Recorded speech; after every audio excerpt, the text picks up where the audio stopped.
Sawdust or wood dust is a byproduct of cutting, grinding, drilling, sanding, or otherwise pulverizing wood with a saw or other tool. It is composed of fine particles of wood. It is also the byproduct of certain animals, birds and insects which live in wood, such as the woodpecker and carpenter ant. It can present a hazard in manufacturing industries, especially in terms of its flammability. Sawdust is the main component of particleboard. Uses: a major use of sawdust is for particleboard.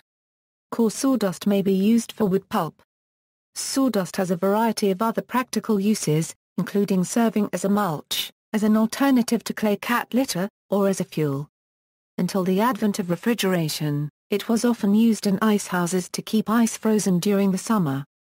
It has been used in artistic displays, and as scatter in miniature railroad and other models.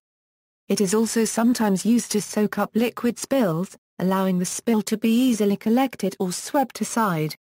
As such, it was formerly common on barroom floors.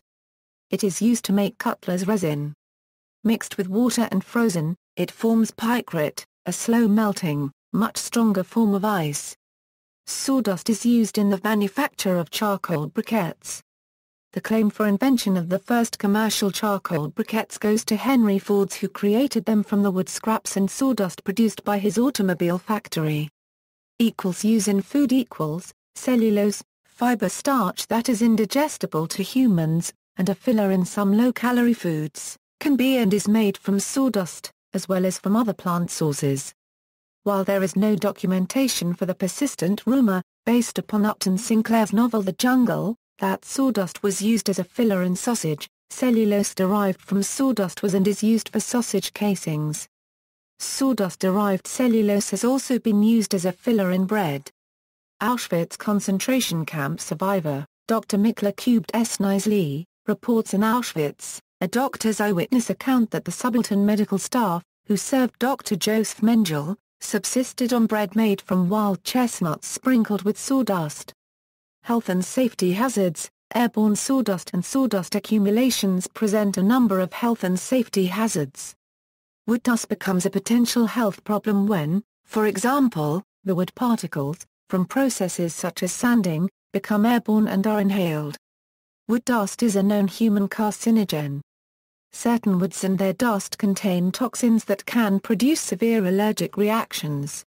Waterborne bacteria digest organic material and leach it, but use up much of the available oxygen. This high biological oxygen demand can suffocate fish and other organisms. There is an equally detrimental effect on beneficial bacteria, so it is not at all advisable to use sawdust within home aquariums, as was once done by hobbyists seeking to save some expense on activated charcoal. Explosions and fire. Sawdust is flammable and accumulations provide a ready source of fuel. Airborne sawdust can be ignited by sparks or even heat accumulation and result in explosions. Environmental effects.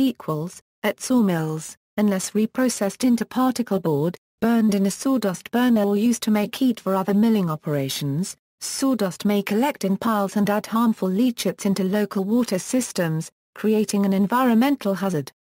This has placed small sawyers and environmental agencies in a deadlock. Questions about the science behind the determination of sawdust being an environmental hazard remain for sawmill operators, who compare wood residuals to dead trees in a forest. Technical advisors have reviewed some of the environmental studies, but say most lack standardized methodology or evidence of a direct impact on wildlife. They don't unregistered trademark take into account large drainage areas, so the amount of material that is getting into the water from the site in relation to the total drainage area is minuscule. Other scientists have a different view, saying the dilution is the solution to pollution argument is no longer accepted in environmental science. The decomposition of a tree in a forest is similar to the impact of sawdust, but the difference is of scale. Sawmills may be storing thousands of cubic meters of wood residues in one place, so the issue becomes one of concentration. But of larger concern are substances such as lignins and fatty acids that protect trees from predators while they are alive, but can leach into water and poison wildlife. Those types of things remain in the tree and, as the tree decays, they slowly are broken down.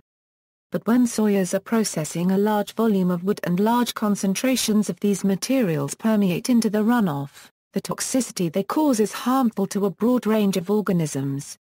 See also, Dust Collection System, SWORF. References: Feldman, David, Why did bars used to put sawdust on the floor? Why don't they anymore? Why do elephants jump? HarperCollins, New York, page 118, ISBN 978-0-06-053914-6, quoting Christopher Halloran, bartender and beer columnist. Green, Harvey Wood, Craft, Culture, History Penguin Books, New York, page 403, ISBN 978-1-1012-0185-5, Nassar, Sarah. Why Wood Pulp Makes Ice Cream Creamier. The Wall Street Journal. Packing houses formerly purchased large quantities of sawdust for the cutting room floors, and still purchase sawdust for use as a fuel and flavoring in the smoking process. Savick, IV. Small-scale sausage production, sausage casings. Rome, Food and Agriculture Organization of the United Nations. Bread labels on wood fiber draw attack. Los Angeles Times. October 9, 1985. Archived from the original on September 16, 2010. Knisley, Miklos. 3 inches.